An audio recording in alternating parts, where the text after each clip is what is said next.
మీరు సప్తపది సినిమాలో నటించిన తర్వాత గురువుగారే చాలాసార్లు అడగలేదా మిమ్మల్ని నెక్స్ట్ సినిమాలో వేయమని? ఉందండి, అడిగారు. అప్పుడు మీరు కొన్ని కారణాల వల్ల ఇంకా సినిమా వద్దులే అని అనుకున్నారు. అప్పట్లో సినిమాలు అప్పుడు కుదరలేదు, అంటే నా ఎగ్జామ్స్ మూలంగానో దేనిలోనో కుదరలేదు. మిస్ అయిపోయామని ఎప్పుడైనా బాధ ఉందా? ఎందుకంటే మీరు టాప్ హీరోయిన్ అయిపోయేవారు. ఈ ఒక్క సినిమా వరకు మీరు టాప్ హీరోయినే, బట్ తర్వాత ఇంకా కూడా చాలా కాలం పాటు మీరు మిస్ అవ్వడానికి ఏముందండి. ఇప్పుడు నాకేం మిస్ అయినట్టు, అంత పెద్ద మహానుభావుడి చేతిలో ఇలాగ మలిచి తీసుకొచ్చారు నన్ను. ఇన్నేళ్ల తర్వాత కూడా మీరు పిలుస్తున్నారంటే ఆయన ఇచ్చిన జీవితమే కదా. ఖచ్చితంగా ఆయన ఇచ్చిన జీవితమే. ఆయన ఇప్పటికీ కూడా సప్తపది గురించి, నా గురించి తలుచుకుంటున్నారంటే ఇంకా ఏం మిస్ అయిపోయినట్టు లెక్క. ఏమీ మిస్ అయిపోలేదు నేను, అదే అనిపిస్తుంది నాకు. ఏమిటో గుండె చాలా పిండేసినట్టు ఉందండి ఆ జ్ఞాపకాలు తలుచుకుంటూ ఉంటే. ఆయన ఒక వ్యక్తిత్వం, ఆయన వ్యక్తిత్వం కూడా చాలా దగ్గరగా చూసిన వాళ్ళకి తెలుసు ఎంత ప్రేమగా ఉంటారు, ఎంత హ్యూమెన్గా ఉంటారు అసలు అని చెప్పి. ఆయనకి వంటలు, ఆ వీడియోస్ చూడడం చాలా ఇష్టం అండి. కూర్చొని చూసారు, రారా నువ్వు కూడా కూర్చొని చూడు, ఆ వంట ఎలా చేస్తున్నారు నేర్చుకో అంటూ ఉండేవారు. మీరు కూడా వంటలు చేసి పెట్టేవారు కదా గురువు గారికి? ఎక్కువ చాలా ఆయనకి ఇష్టం కదా వంట. అది ఏం చేసి పెట్టేవారు? నేను ఆయనకి రిలేటెడ్ అంతా స్వీటే అండి, స్వీట్ రిలేటెడే ఆయనకి ఇష్టం. అలాగా షుగర్ ఫ్రీ ఇవన్నీ రకరకాలుగా చేసి తీసుకెళ్ళేవాళ్ళం. షుగర్ ఫ్రీ ఎక్కడ దొరికినా కూడా ఆయన కోసం తీసుకెళ్ళేవాళ్ళం.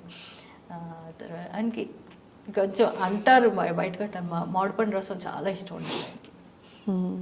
ఇది కొంచెం పెట్టు, ఇంకొంచెం పెట్టు, ఇంకొంచెం పెట్టు అంటుండేవారు. అలా అనమాట. అదొకటి చాలా ఇష్టం. తర్వాత ఆయన చాలా అసలు ఫ్యామిలీతో చాలా క్లోజ్గా ఉంటారండి. ఫ్యామిలీ అంటే ఎంతో ఇష్టం ఆయనకి. అవును, అమ్మగారు కూడా ఎంత కళకళలాడుతూ నిండుగా అలా. ఇంత బిజీ స్కెడ్యూల్లో కూడా ఆయన అమ్మగారి దగ్గరికి వెళ్తారు. వెళ్ళి ఆయన తిన్నా తినకపోయినా ఫస్ట్ అమ్మగారి దగ్గరికి వెళ్ళి నువ్వు తిన్నావా అని అడుగుతారు. ఆవిడ తిన్నాను అంటే అప్పుడు వెళ్ళి టేబుల్ దగ్గరికి వెళ్ళి తింటారు.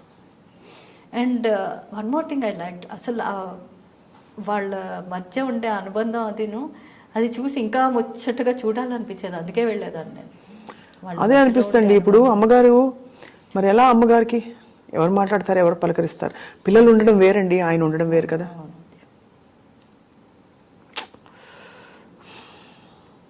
ఈ రోజు వస్తుందని అందరికీ ఎక్కడో అంటే థియరిటికల్గా మనకు తెలుసు, ప్రతి వాళ్ళకి వచ్చే రోజు ఇదని. కానీ గురుగారి విషయంలో జీర్ణించుకోలేని ఒక. అవునండి, అంటే ఆయన గురించి దగ్గరగా తెలుసున్న వాళ్ళకి ఇది బాగా తెలుస్తుంది. ఆయన్ని మిస్ అవుతాం. ఎంత చక్కగా అసలు ప్రతి బర్త్డే ఒక పండుగలా చేసుకునేవాళ్ళం వెళ్ళి. అవును, పొద్దున్న సాయంత్రం వరకు అక్కడ ఉండి కొంత టైం ఫ్యామిలీతో స్పెండ్ చేసేవారు, కొంత టైం ఏమో అందరికీ ఇచ్చేవారు. అలాగా ఫ్యామిలీ మెంబర్స్ తోటి. అండ్ వాళ్ళిద్దరినీ చూస్తే పార్వతీ పరమేశ్వరులాగా ఉండేవారు. అవునండి, అది చూడడానికైనా నేను వెళ్ళిపోతూ ఉండేదాన్ని. అమ్మగారు కూడా చాలా మంచి ఆవిడ, చాలా ఆదరణగా ఉంటారు. అమ్మగారికి, వాళ్ళ కుటుంబానికి, మనలాంటి అమ్మాయిలందరికీ భగవంతుడే బోర్డంత శక్తి ప్రసాదించాలండి ఈ టైంలో. గురుగారి జ్ఞాపకాలు మనకి బలం.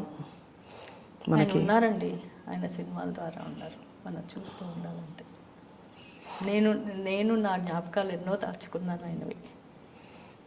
ఎప్పుడు వెళ్ళినప్పుడల్లా నేను ఏదో ఒకటి తీసుకొని పెట్టుకుంటూ ఉండేదాన్ని, అలా ఫోటోలు తీసుకుని ఆయన మాట్లాడిన మాటలు అవి కొంచెం పెట్టుకుంటూ శ్రద్ధగా. అంటే ఇందాక వీడియో ముందు మీరు చూపించినప్పుడు ఒక భక్తురాలు దండ గుచ్చితే ఎలా గుచ్చుతుందో అలా మీరు ఫోటోలతో ఒక దండం తయారు చేశారు, గురువుగారి ఫోటోలతో.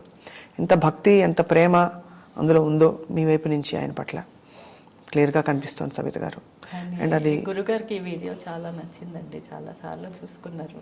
నువ్వే చేసావా అని అడిగారు. అంటే నేనే చేశాను, ఇది మీకు మాత్రమే, ఇంకెవ్వరికి కూడా చూపెట్టలేదు, ఈ మటుకే ఇది అని చెప్పి. అంత అపురూపమైన వీడియో మాకు మీరు పంచుకున్నారంటేనండి మీకు ఏం చెప్పాలో అర్థం కావట్లేదు. ఇప్పుడు ఇవాళ ఆయన లేరు కనుక అందరికీ కూడా ఆయన గురించి తెలియాలని నేను అవునండి ఇది ఇస్తున్నానండి. సబిత గారు మరో సప్తపది రాదండి.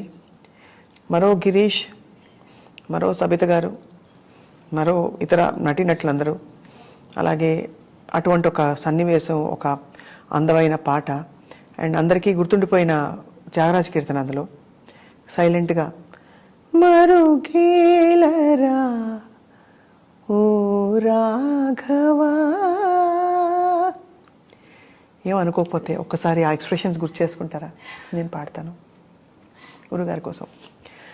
మరుగేల చరాచర రూప పరాత్పర సూర్య సుధాకర లోచన మరుగేలరా ఓ రాఘవా.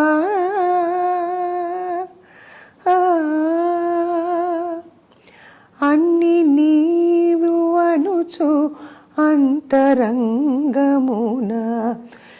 తిన్నగా వెదకి తెలిసి కొంటినయ్యా నిన్నే గాని మది వేరెన్న జాలనురులా నిన్నే గాని మది వేరెన్న జాలనురులా నన్ను బ్రోవయ్యా త్యాగరాజనుత మరుగేలరా ఓ రాఘవా.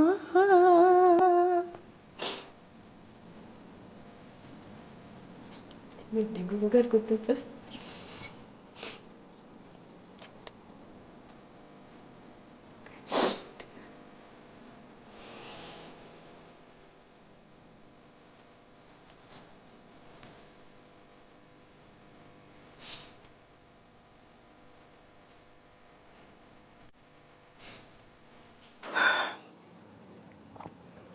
ఇటువంటి సున్నితమైన సమయంలో మీరు వచ్చి మీ జ్ఞాపకాలని మాతో పంచుకున్నందుకు మీకు నమస్కారాలు సవిత గారు.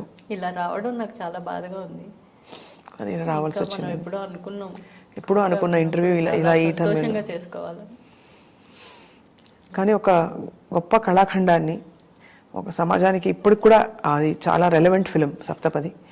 అటువంటి సినిమాలు మళ్ళీ మనం తిరగదోడి ఈ తరం సినిమా దర్శకులందరూ కథకులు కూడా అటువంటివి రాయాలి తీయాలని చెప్పి కోరుకుందాం సవిత గారు. అది విశ్వనాథ్ గారి స్ఫూర్తి. అంతటి మనిషి ఆయన దాంట్లో నన్ను కూడా ఒకసారి చేర్చుకున్నందుకు, చిన్న ఫెదర్ నన్ను చేర్చుకున్నందుకు నా అదృష్టం అండి. అదే ఎన్నో జన్మలు చేసుకున్నందుకు అంత మంచి సినిమాలో చేయడానికి. Thank you very much ma'am. Thank you very much అండి. ప్రేక్షక మహాశైలందరికీ కూడా నమస్కారం.